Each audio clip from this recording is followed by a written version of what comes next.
Boom, hello, and welcome to the Executive Protection Lifestyle Podcast. This is the #1 podcast in the executive protection game, and this is the largest free real-world library of executive protection content in existence. So sit back, relax, dig in, and enjoy the show. While we honor the slogan that executive protection is more than just a job, ladies and gentlemen, it really is a lifestyle. Boom. Boom. What's going on, you guys? Season 2 review is here. If you guys are listening to this episode, and what this is going to be is a mashup of all the best, not best, but as many beautiful moments as we could gather from the Season 2 of the Executive Protection Lifestyle Podcast. It's the largest library of real-world executive protection content in the game. And so it's like tragic to just pass the episode and then that's it. It's impossible. So we're going back. We're getting beautiful moments. And if you hear something you like in these episodes, go back and listen to that episode. So until then, sit back, relax, and enjoy the show. Boom. This ritual abuse you've mentioned a few times, what is that? If you don't mind me asking. If you'll remember, back in the mid to late 80s, there was this huge thing, the media hyped it up, called Satanic Panic. Okay. There were a lot of cases that came out where victims of covens, satanic covens, came forward talking about satanic ritual abuse, what was done to them, human sacrifices, and things like that. Now, unfortunately, the psychiatric, agencies and the media got a hold of it and spun it as hype rather than a reality. Really? Yeah. And they did everything they could to label those people as crazy, when in fact they weren't. A lot of these cases did happen and were legitimate, and there was plenty of case files on them. However, they were buried along the way in order to save face of some very prominent public figures that were politicians and such. Wow.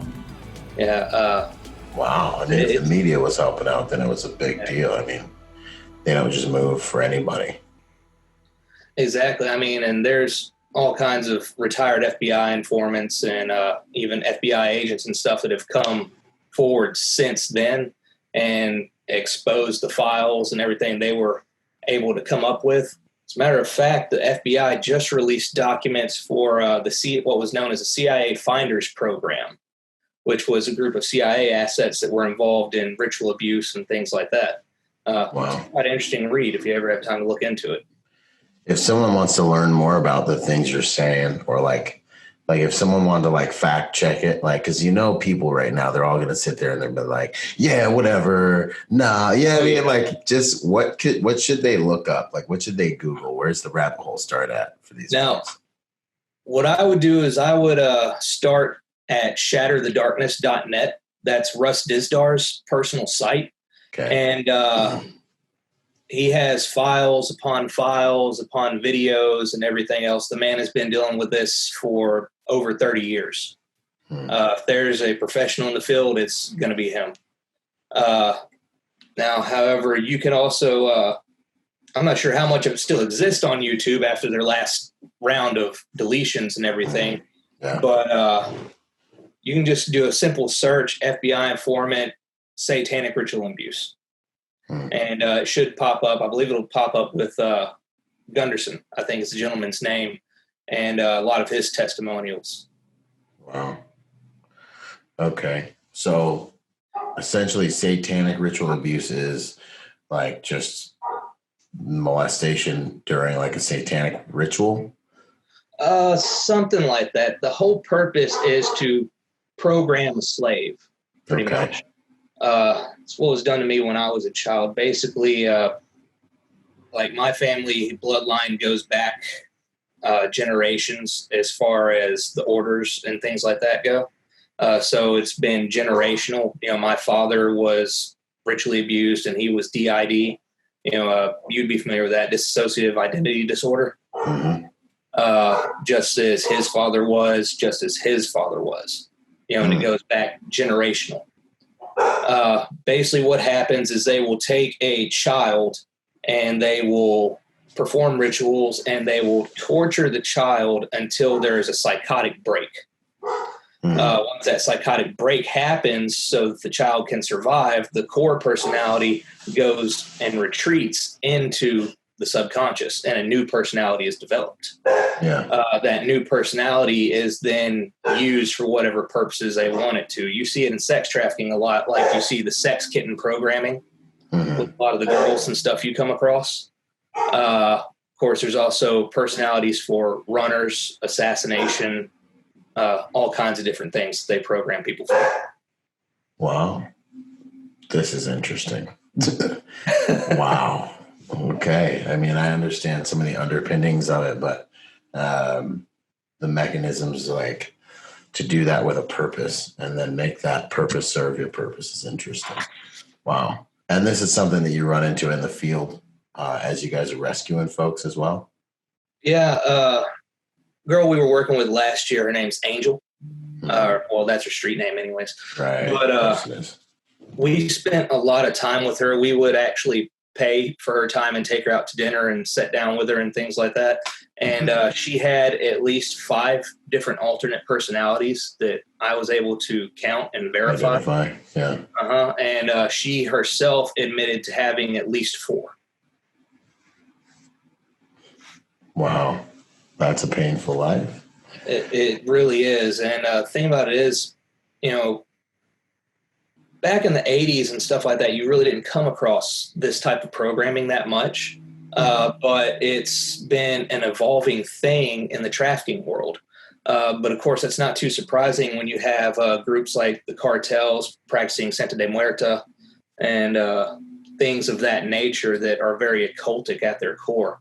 One of the pimps that was over her was actually a Haitian, and he performed voodoo-like rituals and stuff for her programming. Yeah. I was in Haiti a while back, and I got to see one of these zombies that they create.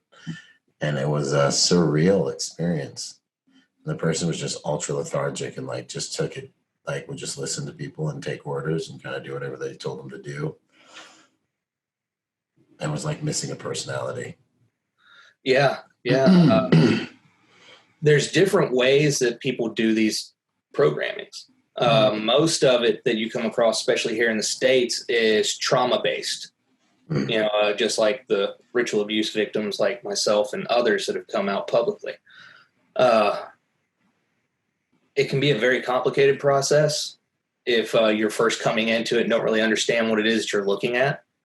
And it's really a shame. I mean, we've heard from several of the girls and stuff that we reach out to and work with about what's being taught in pimp church and everything else. And these types of trauma-based programming, these beatings and stuff are being taught on a regular basis these days. And you can definitely tell the influence of when the different factions and stuff are meeting up to exchange information. Pimp church. So this is where all the pimps go to get their word and how they do things, upgrade their methods and stuff. Exactly. I love this topic, man. It's a good concept. I dig it, man. I'm glad you brought it up. No, I mean, I think it should be at the forefront, because if you go into a McDonald's, if you go into a Walmart, they've done away with about 20 aisles, left or right, where they were once housed with the actual human being. It's gonna be the same thing with EP, man. They at this point, the typical client, it's real. A detail that is supposed to be designated 3-man is already minimized to 1. So they've already short-staffed you. So you're working at a detriment.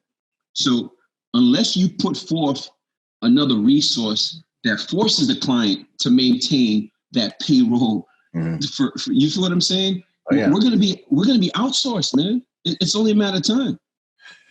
As best they can, 100%. And that, I think that now moving into that kind of next topic, the outsourcing of security positions, man, chaos and necessity breeds creativity and higher order. You know what I'm saying? So I know that scares a lot of dudes, but I think looking at the situation realistically and figuring out okay, how can I make myself unoutsourceable? How can I make my team unoutsourceable? What else can we offer? You know what I mean? That has that human element. How can I evolve? You know what I mean? Maybe I've been in the streets working so long.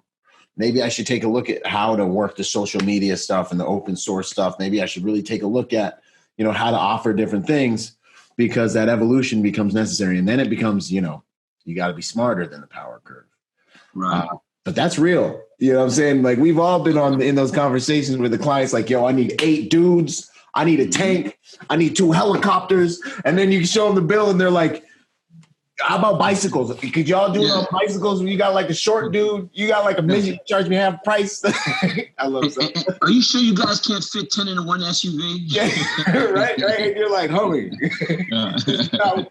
I just moved heaven and earth to get these dudes locked on for you overnight.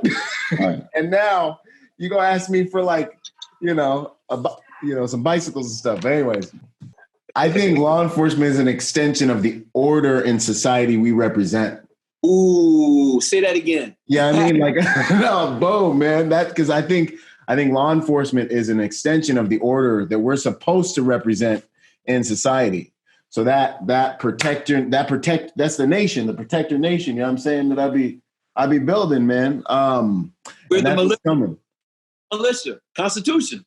Exactly, man. That's the way it's supposed to be. So there are people like us, and I call it the protector nation. That's that nation of people who have it in their blood.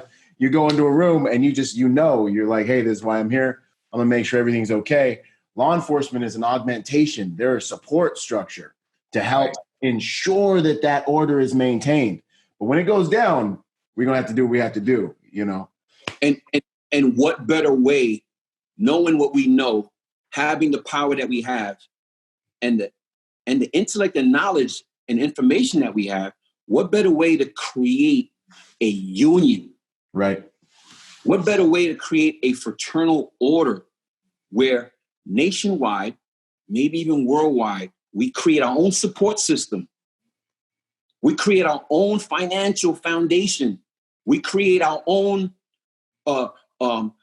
attorney legal assistance fund for, God forbid, we get into a critical incident and we all know that the client is not going to bail us out the first day. We all know that they're is going to show up and pick them up. Oh, yeah. So what better way to create some kind of sustainable system that we can put in place where, just like when I was in law enforcement, you paid your PBA dues, $38 a check. $38 a check. For us, we might be looking at $10. But you know what? It puts money into a banking system that, God forbid, you have it. You write a letter or send an email to a union that's been established, whether it be Byron Rodgers or John Smith from Vegas, and they look over your situation. Boom. Disperse $5,000 for legal fees out of the fund. Does that make sense? Yo, that makes awesome sense, bro. This is big. This is big right now. Like, I'm just sitting here like, yo, we're really talking about something serious right now. I mean, that's just me, because especially with this time when I'm in the house, like, I created this, and, it's not something that I need to copyright, because it's going to benefit us. But I have like a business model that I told my wife, I said, when I die, you need to just present this to somebody, because we have no outs. When we're done, we're done. When the clients are done with us, they're fucking done. They're on to the next one. Mm-hmm. Shit. Often enough, while we're with them, they're shopping around for the cheaper rate. Yo, man, you might be too real for the podcast, bro. That's the truth, and that's the game. It's dog eat dog. It's feast first. It's feast or famine, And you have to be thinking like this. This is the 100-foot view. You know what I mean? Like, you guys are getting right now. This is y'all. Some of y'all want to get in the game. Y'all want to do whatever, but this is the reality of the game, and you have to know it. And you know what? You can't. I was going to post something today about don't hate the player, hate the game, but you really can't take it personal. You need to understand the rules of the game, and you need to understand how to play your position. And if you want a new position, you got to understand how to graduate to that new position. But being mad and upset, you're just going to lose and be mad and upset. Going to be broke too. You're going to be broke too, my man. Yep. Which I think is awesome, dude, because it's really like it demonstrates how an act of heroism and an act of like within like one split second decision can like put you on the map. You know what I mean? It's like one correct decision, and the same is true of one bad decision. You know what I mean? Like, yeah, absolutely. and you know, like you're a Marine, you're an infantryman. It's probably not even the most legit thing. This is probably like a slow Tuesday. Just the cameras were rolling. You know what I mean? Like, someone's like, "Oh, you were probably really scared and everything." I've heard that. I was like, honestly, I can't remember thinking once that I was scared. I definitely wasn't registering feeling. I was just doing, and I don't, and I know it's super cliche or cliche, and you know that definitely is overplayed. But I was just doing it, man. I was just like, I need to get these things away from them. I can clearly tell they don't know what they're doing, and they're already making aggressive decisions, and they've done nothing but escalate. And this word that keeps getting thrown at me, hero, it just needs to stop. Like, I appreciate the support, but nah. My wife told me before I left that day, be safe, and I was like, just for you. And the first thing I thought of after all of it was my wife's gonna kill me. Yeah, man. No, that's good. I didn't register any kind of fear, man. I was just trying to get those things and get away. It really, yeah. You just saw what needed to be done, and you're willing to like shoot that gap. No, I dig it, man. I made that decision. I made that decision years ago. I've made that decision thousands of times since. And when that decision came up and it was for real, I had trained mentally to make that decision. Yeah. And you didn't fail yourself. Heck yeah. That decision, let's talk a little bit more about that, man. What's that mean to you? Well, I mean, it literally means the exact same thing as you teach in firearms is, you know, it's if you need it, then you don't have it. Right. And I guess you can say you're conceal carrying that decision because I needed it, but I had it. And at that time, that decision apparently became the most important decision of my life. And it could have become that kid's or both those kids, because I took 2 rifles. It could have been both of those kids' worst decision of their life. 100%, dude. I'm sitting here minding my business. The world's burning, right? Mike Penone hits me up and on a text message. And we talk all the time, you know what I mean? But like, this was one of those like, yo, I haven't seen this. So Mike Penone sends me a text and he's like, yo, bro.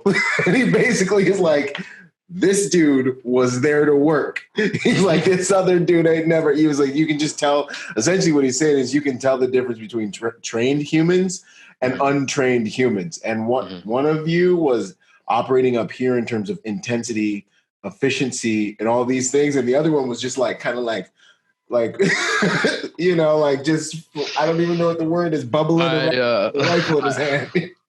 I guess nasty. I feel bad for saying this. I'm not quite sure who that is. Yeah. Mike Penone, who's that? He is like, I mean, he's got a lot of nicknames, but he's a Delta Force operator who went to Delta Force from Marine Corps Reconnaissance. He stood up, I believe it was part of Triple Canopy's first program over there. Okay. He's one of the big dogs. Some call him War Yoda. He's got one eye, and he'll still burn us all down at the shooting competition. We shoot competitions on. So he's Cable. He's basically in the flesh. You know, in the flesh. Oh man, that's badass. Well, thank you for that compliment that he paid to me from you. I appreciate that. Yeah, man. It is refreshing in our world. You know, now we feel, I don't know, like guys like us tend to feel like Lamborghinis in school zones, having to drive in school zones like all the freaking time now, right? You know what I mean? You know what I mean? Yeah.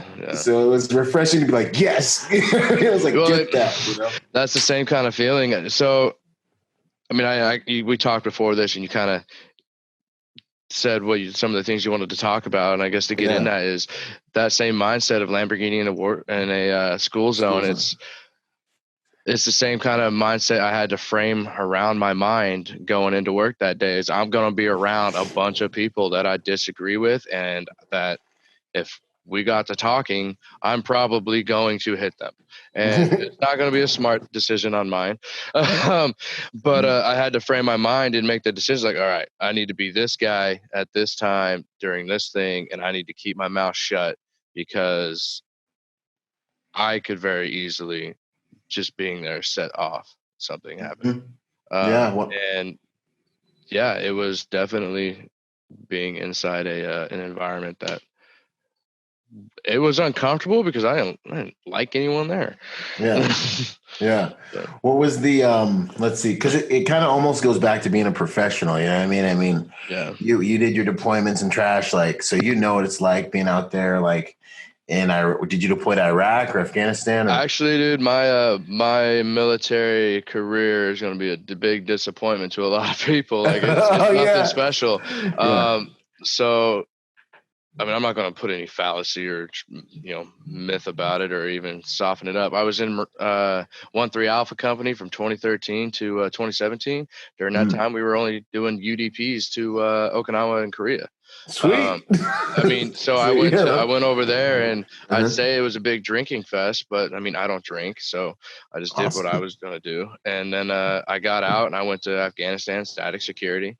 I did that. A few things happened there, but that was actually the first place I put a weapon to someone, and nothing happened. He backed off, and that was it with that directly in regards to me. And then Iraq, it was I was a firearms instructor for nearly 18 months, and then I was there during the siege of Baghdad, and that was going on. But again, nothing really happened directly at me. It was just I'd always felt like a bystander. Like everywhere I go, nothing's happening. I'm like, I got my gun, guys. Like I can play. I'm here at the party. Let's party. Yeah, right. You train for something for so long. Eventually, you want to play the game. But the game wasn't happening, and then I guess the game got called off on Saturday. So, heck yeah. Which I'm glad for. I went in there with the frame of mind is I don't want to harm Americans. I don't want to harm anyone if I can. I'm going to make the decision to save life, not take life, unless they made the decision to take. So yeah. Well, it was a hairy choice point that you rolled up on. I mean, he had a weapon, and like I guess he had a weapon and he discharged it a few times. Did he discharge it a few times? The first shooter fired 4 rounds. Okay, so he was already like playing. He was playing the game. So I mean, there's chips on the table. So good on you to be able to execute on that, get that weapon without it escalating. I think there was something to be said for your level of intensity when you were moving. He just had never seen a human probably like that in his entire life, like move on him like that. You know what I mean? Like I had a guy one time pull a knife on me he followed me. He was following me actually to a client's house. We cut each other off in traffic. I stopped. I'm in Orange County, California, Dana Point. I mean, it's like we call it the orange curtain over here. It's like not even real, right? Yeah. I pull into the parking lot in Gelson. It's kind of a public area for my own protection. Dude gets out with a K-bar, starts walking towards me. So, Semper Fi. At least you picked a good knife. Yeah. At least you had a decent. I'm like, just got out of the Marine Corps. I just got done with my deployment. It's like, I think I'm like 23 or 4. Wrong time to mess with me. There's like no higher level adult judgment yet. All I know is I ain't been able to eat meat for a long time. I get out of the car and man, I got back in the car and he just turned around and ran off. And my girlfriend at the time was like, I think he just didn't know men like you still existed. Like he looked at you like he never seen anybody. He just didn't think people like you existed anymore. Funny thing, in direct relation to that, I was actually out again the other day, and I had to really cover up. Because now my face is apparently everywhere. Like I've had people hit me up from all over the world. It's crazy. But my brothers took off early from work to come out and basically run security for me as I'm running security for my news team. Mm-hmm. And I was working with a different team, and this reporter, very professional, great hard worker, but she's like, how can you just be that aggressive and mean and everything? I was like, do you want me to show you?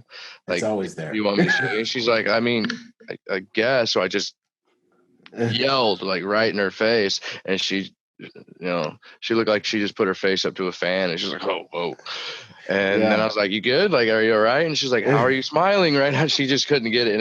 And like for me, it was like I understand some people out there, they've never had to get aggressive or be aggressive. They've lived a very plush and privileged life, and honestly, in some ways, that's leading to what's going on right now. In some ways, in a lot of ways, that's leading to what's going on right now. A lot of ways, but and that's unfortunate. So, but it's kind of funny, and I didn't really think about it. And people keep saying I did all this cool stuff and they breaking down, isolating these different things. I'm like, I haven't had a chance to come down off of that.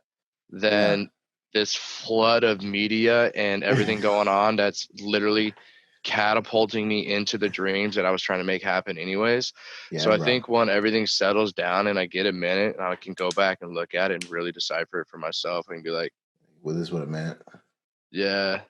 What I see is there are going to be things that are going to happen in our industry, especially in my opinion, towards the end of this year, that are going to impact where and how we make money and what types of jobs are out there. And your degree of access to them and your ability to fly over those circumstances effectively and stay in the game and continue being successful is going to come from your network. It's going to come from the people you have surrounded yourself with generally, whether it's in the form of clients or other private security relationships. So you might be at the agent level in your career where you're working a specific client, a specific job. Your goal should be to have a network of people, a pool of people that you're having frequent enough contact with to stay relevant and warm to, right? Keep them warm to you. That if you do need to move or something needs to happen, boom, you can push the little red button and you can move around in the industry as needed. And this is something we talk about in training day with the league. One of the things I teach is you're always marketing, you're always selling security, you're always expanding your sphere of influences. And whether you're doing it in here in the EPL group, whether you're doing it in other places online, it's very important that you as the agent understand that this industry is feast or famine. It's one of the most unfair industries in the world. And at any moment, any and everything can change. If you want it to be more feast than famine, and if you want to be able to smooth out the bumps of the seasons, right? Because there's always seasons in this game, especially if you're chasing the pager, right? You'll get a job, you work that job, it's good, you're eating, boom, the sheet goes back to the Middle East, and then it's quiet for a while, right? You always have to be selling security to your clients and your brand of security, your level of efficacy, your quality of security work to your peers, and from me, this comes to you as a peer. I'm 34. I've been in the industry 10 plus years. I've been around the world. Cool. But I'm just mid-career in this game and getting attention from clients in this game. And it's just I'm here learning with you, but I'm here to give you all the skills that have helped me be able to create a stable and dependable career that I can be pretty proud of. So, for those of you who kind of get hung up on that, I don't think of myself as an instructor. I think of myself as a teacher and as a peer who's learning with you, who just wants to give you, answers to my homework, basically. What's worked for me, which is counterproductive and it's counterintuitive in this industry, but it's actually very productive because as I contribute to a higher quality private security professional, I contribute to a more stable and respectable industry, which then, as you always hear me say, a rising tide lifts all ships at sea. We all create something of higher value. We all can charge more. There's more than enough abundance and clientele and opportunity in this private security game. The scarcity mindset, I don't believe really should be in our industry. This industry was supposed to double in the next 10 years. But I remember reading that statistic in a report about 2 to 3 years ago. Okay. And now we've had all these different pandemics and different intense changes in American culture take place, which has destabilized much of the safety that people take for granted, which then increases the demand and is much more of a proof of concept for having security, and manpower, which all of this equates to us being able to expand and take more contracts and protect more people. So I genuinely believe that right now what we're going into is going to be a time of abundance inside of our industry. Now, how we handle that abundance is paramount, and I believe how we handle that abundance is really going to dictate what the next few decades of our industry is going to look like for all of us. If, in fact, like some things I've heard are happening in Florida, we have private security professionals continuing to undercut each other and just continue to try to gimme contracts and go low and fast into the industry, it can and will wound the industry in that area specifically, and it may bleed into the rest of the industry. So I really want to encourage people to have enough honor to be able to make sure you're not lowballing the value of the services that you are providing. It is extremely important. Yea, dare I say, let him who has ears to hear, hear. The industry is depending on you. The integrity of our industry and the integrity of our professional, we're all depending on every single one of us. We're all in this together, whether you realize it or not. It's like, I don't want to get into other demographic specific issues, but when you belong to a demographic, one veteran does something, everyone kind of looks at the veterans they know a little weird, One black person does something, and next thing you know, I've got people telling me, hey, you should grow an afro out, man. I'm like, I'm not into that. And they're like, well, you should, because I saw a black guy with one, these are the types of things that happen. So the way one professional acts, everyone will because brains are always looking for shortcuts, right? Brains are always looking for quick ways to do things. People like to lump us all into certain groups. So this is why I believe the highest contribution I can make is to contribute to a higher quality professional, right? So what I'm saying all this to say is, guys, when you're out there and you're getting contracts and you're even working for contracts, it's paramount to the well-being of our industry that if you seriously call yourself a professional and you want to do something good for yourself and the industry, make sure you have prices that can keep integrity, prices that are respectable to our industry and with regards to what we're doing. You can't expect someone to put their life on the line for some of these prices that I hear people are charging to do the work that other professionals are supposed to make a living doing. Now, fortunately, when you dig into the quality of that work, in many cases, you see that the lack of character that is synonymous with lowering your prices to take a contract from another person or to undercut or lowball and do things like that generally yields a lower quality work product organically, because the quality overall of the demographic that's willing to work at that level is generally not very well experienced, unexperienced, untrained. It's just not the same quality. So whilst someone can sing and dance and preach a good message about their former law enforcement and military folks, they will have a problem delivering the same type of quality that a seasoned executive protection professional can render.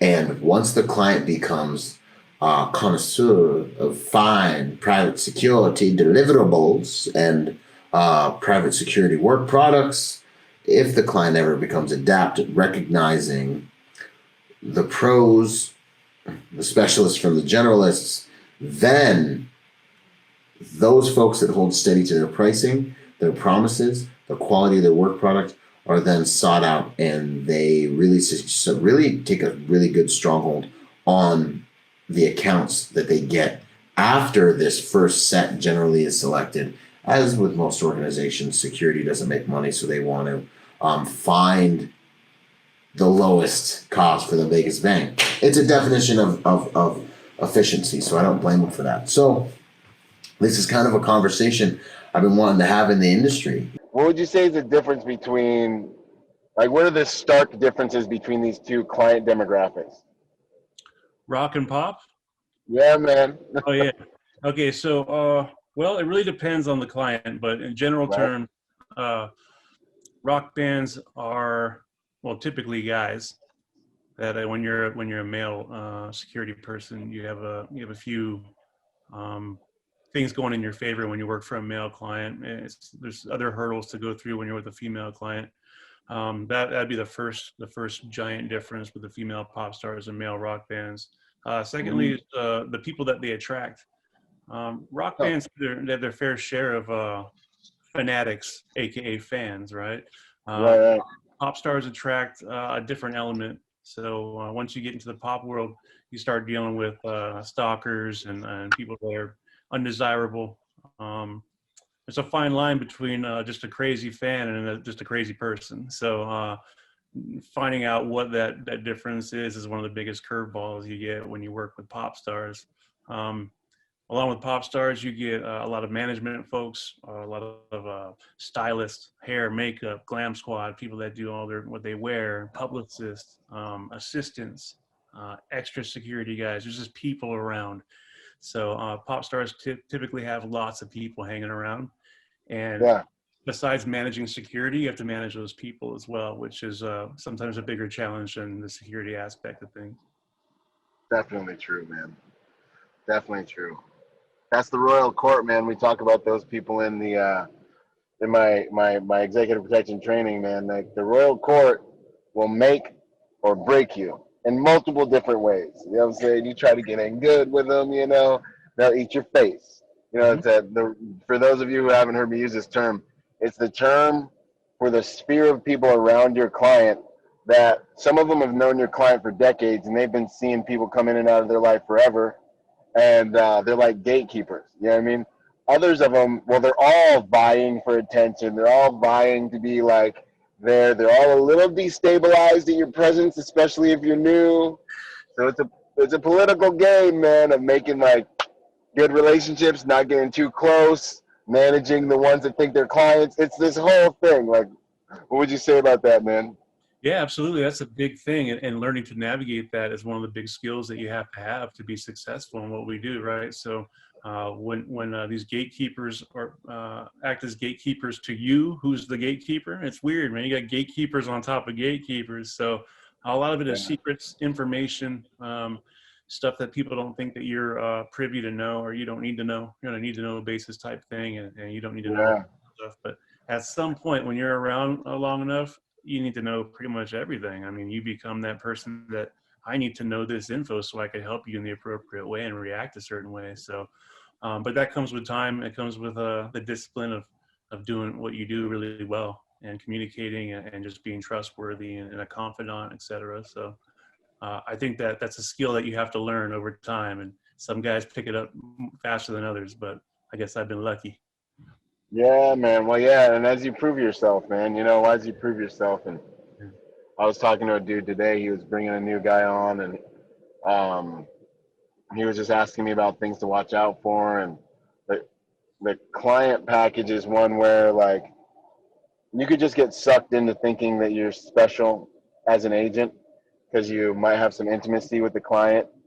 And it's probably one of the slipperiest slopes I see new dudes, you know, end up falling in. Is like, I was like, you got a new agent, like someone new to the game, they're gonna be close to the client. Client's nice, client's friendly. Here we go. You know what I mean? Like, this is a relationship you gotta psychologically prep that agent for before he goes in and tries to do. You know. Yeah, that comes with being a professional. You have to know your role, know what you're being paid to do. You're doing a job. You're at work. Things can get really relaxed at times. You can be in a very casual setting. And once you kick the loafers off and you become part of the crowd, you're not a passenger on that car, right? So you're helping steer the ship there. And no matter how much your client wants you to become part of their scene, you have to have that discipline and not be disrespectful with your stance, but hey, look, I'm here to do a job and I respect everything you're doing and I appreciate the opportunity and everything else, but you're not part of the crowd. You have to constantly be eyes on, so you're active eyes, right? Yeah, man. No, that's 100%. That's like the first pitfall that guys run into. How would you say you landed in a place where you've had the type of experience that you've had in this game, and you come out the other side being like, I'm just a guy? I think it's the highs and the lows, the peaks and the valleys. That's what makes you understand what it is, where you have to operate, what level you have to operate in. You can go through the coolest things in the world, doing things that you've never thought you could do, being in surreal situations, and then you come away from that with the adrenaline running through your veins and whatnot, and it's just the whole thing is surreal. And then you can go through parts of your life where your client's going through some sort of depression or some sort of low valley, and or you can be going through a low valley of your own personal life. I mean, just because you work for somebody and you're a professional doesn't mean you don't have a life, so you have your personal life to deal with as well. So it's like pulling on both ends, right? So right, like it can mean you don't have a life. Like it can really click, but you better make sure. And if you fall into that, you're gonna learn eventually that you need to have a life. But anyways, go ahead. Yeah, no, that's really important. And I have known guys that have resisted having their own personal life and said, I just do this and this is what I am. And you get to a certain age. I'm 41 now. I've been around for 2 decades, and I see guys that are the same age as me that haven't built a life for themselves, and I think they're starting to regret it at this point, because there's nothing to really fall back at when you're an old man, right? I mean, you need your family. That's what keeps you based, right? So I think having your family and your own life is important as far as keeping your feet grounded. People around you that could tell you when you're out of hand or when you've lost touch of reality or whatever the case may be. Everyone's got their own journey, and I think that we have to manage ourselves before we can manage our client. Boom! Quick shout out to our sponsor, Staccato. My first pistol sponsor. I've been sponsored by a lot of companies, right, over the years. But when it comes to pistol, that's my bread and butter. Pistol is something I believe in. I'm a competitive shooter. We're shooting anywhere from, 800 rounds a month type of thing, right? So Staccato, being what I believe, is one of, if not the most complete handguns you can put in your hand. It's got every component that a handgun could have, should have. They're actually extremely dependable now that they've made some changes, and these things are straight up tack drivers. If you're looking for a pistol that will do as much of the work for you as a piece of hardware can, obviously you have to have the marksmanship and all the different things, but different guns perform at different levels. And I want to say that Staccato is one of, by far, for sure, take it from a competitive shooter, we're shooting the highest volumes of rounds constantly right now. Not used to have a background guy, but like right now, when you go shoot, you're gonna see certain brands. Staccato is one of, if not the highest performing firearm that is both CCW, duty ready, and also competitive ready. So I want to give them a shout out. If you guys are looking for a good handgun to build your skills on top of, go check out Staccato. Much love and respect. Boom. When it comes to the technology you use to protect your home, there's nothing better than Deep Sentinel. AI-driven, human-monitored technology that will keep you and your family safe for the same price you're paying for whatever Ring doorbell system you have. Check out Deep Sentinel. It's such an honor to join forces with these guys. They should be in every single house in the world. Get real-time Overwatch for you and your loved one. And for 10% off, depending on when you're watching this, don't forget to use code Byron at checkout.